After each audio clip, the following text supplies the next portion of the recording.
Hello दोस्तों, कैसे हैं आप लोग। बहुत दिनों से आपसे मुलाकात नहीं हुई थी और मुझे लोग बहुत डीएम कर रहे थे, जितने भी मुझे फॉलो करते हैं लोग, कि बहुत दिन से आपकी वीडियो क्यों नहीं आ रहा है। तो उसका एक रीज़न है ये झमझमाती बारिश।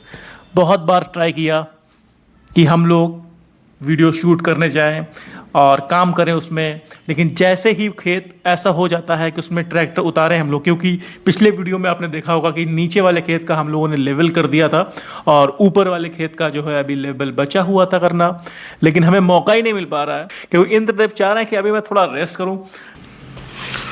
तो अभी अपना प्लान बस यही है कि हम लोग जो है कैसे भी करके किसी तरीके से खेत को लेवल कर लें और लेवल करके उसमें जो है खाद डाल दें, क्योंकि मिट्टी अब इधर से उधर हुई है तो जो टॉप साइल है वो काफ़ी हद तक ख़राब हो चुकी होगी।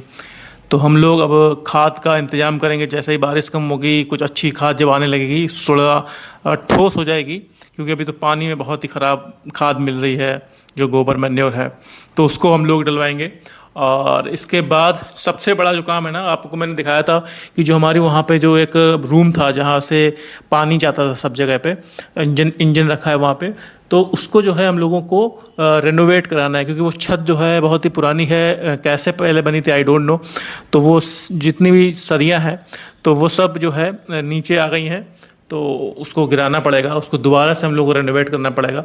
तो हम लोग सोच रहे हैं उसको कुछ इस तरीके से करें कि वहाँ पे हम लोग अपने बैठने की व्यवस्था कर सकें और वहाँ पे जो है कुछ देर रुक सकें हम लोग। तो ये सब सारी व्यवस्थाओं को मैं वहाँ पे कराने का सोच रहा हूँ। तो अभी मैं इसमें दिमाग लगा रहा हूँ कि कैसे वहाँ पे स्लेब पड़नी चाहिए और किधर से पानी का निकास होना चाहिए, किधर इंजन रखूँ, क्योंकि अभी वो नीचे देखा है आपने कितना गंदा था, कितना मट्टी, कितना जो वहाँ पे जहाँ से वो पानी निकल रहा है वहाँ पे भी कितना गंदा है। तो उसको पूरा पक्का कराने का सोच रहा हूँ मैं।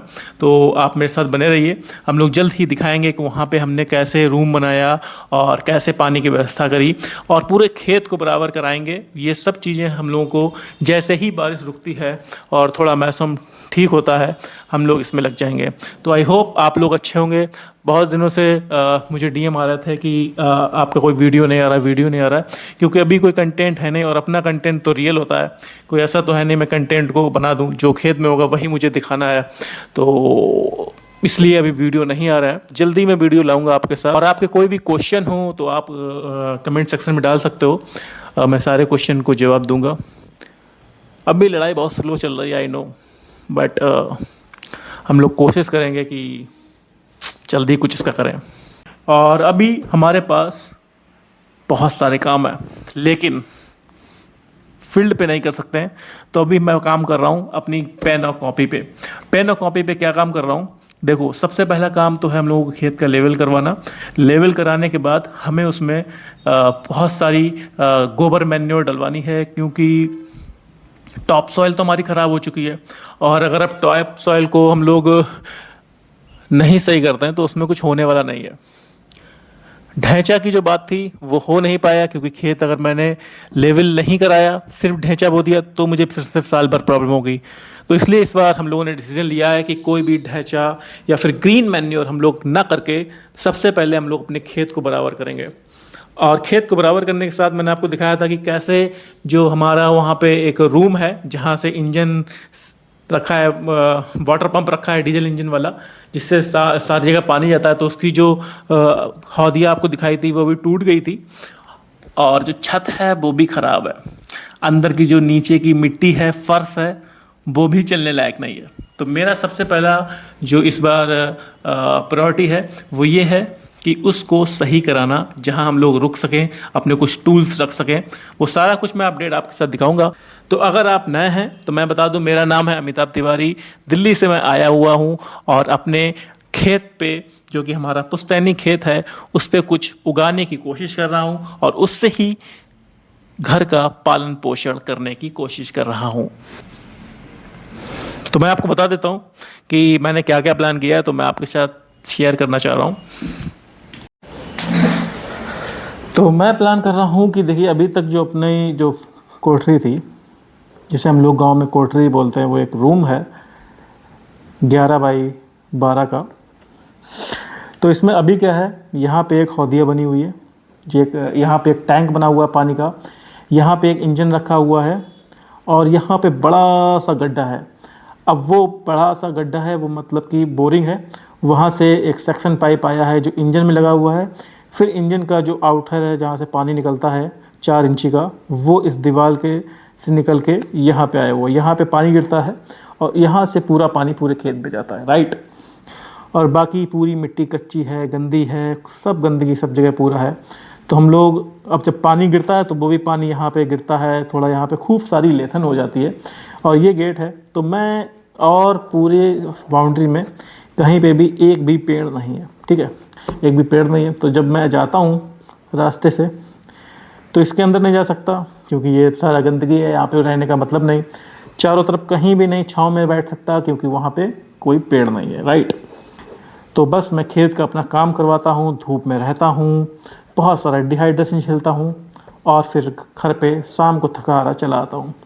तो मैं सोच रहा हूँ एटलीस्ट इस बार जैसे ही ये पानी वानी हो जाता है तो मैं क्या करूँगा, पानी वानी मतलब बारिश का मौसम जाता है, वहाँ पे हम लोग अच्छा सा एटलीस्ट, ये मेरा पसीना गिर रहा है ओके क्योंकि बहुत ज़्यादा गर्मी है रूम में।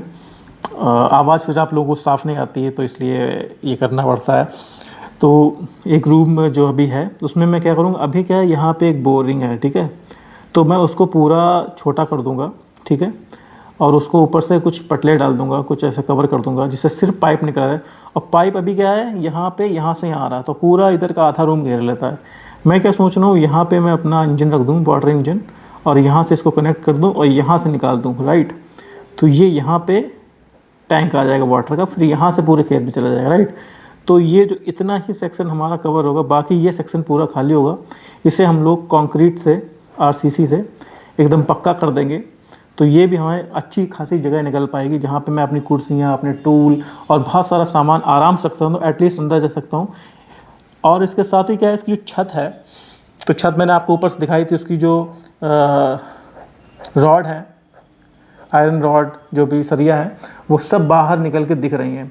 तो कभी भी वक्त वो, और जो वो है छत है वो भी ईंटों की है, तो किसी भी वक्त वो ईंटें जो हैं हम लोगों के ऊपर गिर सकते हैं। तो मैं क्या करूँगा, इसको भी मैं 4 पिलर ऐसे खड़े करवा दूँगा किनारे साइड में, थोड़े ऊंचे करवा के इस पर हम लोग एक स्लेब भी डलवाएंगे। और स्लेब के साथ यहाँ पे हम लोग जो है थोड़े से आगे छज्जे भी निकलवा देंगे जिससे कि मैं वहाँ एटलीस्ट नीचे अपनी चेयर वेयर डाल के बैठ सकूँ, गर्मी ना लगे और थोड़ा सा मेरे लिए कम कठिनाईदार हो। तो ये इस बार वाला प्लान है। बाकी अपने खेत का जो है बराबर कराना है, जैसे ही बारिश रुकती है। एक खंड हमने करवा लिया है और एक खंड भी करवाना है, उसके करा के फिर हम लोग ऊपर गोबर मैन्योर डाल देंगे और फिर हम लोग कुछ उगाएंगे, वो आपके साथ शेयर करेंगे। यही अपडेट थी, तो जल्द मिलेंगे आपको नए काम के साथ। और हाँ, एक आलू का भी मैं आपको बता देता हूँ चलते चलते। आलू जो है इस टाइम हमारा जो है, मैंने मील में पता किया हुआ था, 200 रुपये का पैकेट चल रहा है और हमारी पर पैकेट की जो लागत थी वो 500 रुपीज़ थी। तो पूरे देश भर में किसान लोग परेशान हैं क्योंकि खाद पानी बहुत ज़्यादा आलू में लगता है और उसकी कीमत बिल्कुल भी नहीं मिल रही है। हॉलैंड जो हम लोगों ने किया है वो एटलीस्ट 200-250 ऐसे बिक रहा है, बट जो हाइब्रिड आलू है, जो सफ़ेद आलू है, वो तो 30 रुपये 50 रुपये ऐसे जा रहा है पूरा पूरा पैकेट, 50 kg का। आप लोगों तक हो सकता है महंगे आते हों क्योंकि बीच में उसमें कई सारी चीज़ें जुड़ जाती हैं, भाड़ा जुड़ जाता है और उनका ट्रांसपोर्ट जुड़ जाता है, प्लस वो भी कुछ कमाएंगे, आपको बेचेंगे, तो आपको भी महंगा पड़ रहा होगा। लेकिन बट किसान के हाथों से सब पानी की तरीका जा रहा है। तो ये भी एक अपडेट है। तो जल्द ही अभी आलू भी हम लोग देख रहे हैं क्योंकि फिर से अक्टूबर में उनकी गड़ाई और स्टार्ट हर बोनी चालू हो जाएगी। तो उससे पहले हम लोगों को अपने आलू हटाने हैं, तो वो भी आपके साथ अपडेट दूंगा कि आलू में हम लोगों ने कितना लगाया था और कितना हम लोगों के हाथ आया। तब तक के लिए जय हिंद, जय भारत। अपना प्यार यूं ही बनाए रखिएगा। Thank you so much, love you all.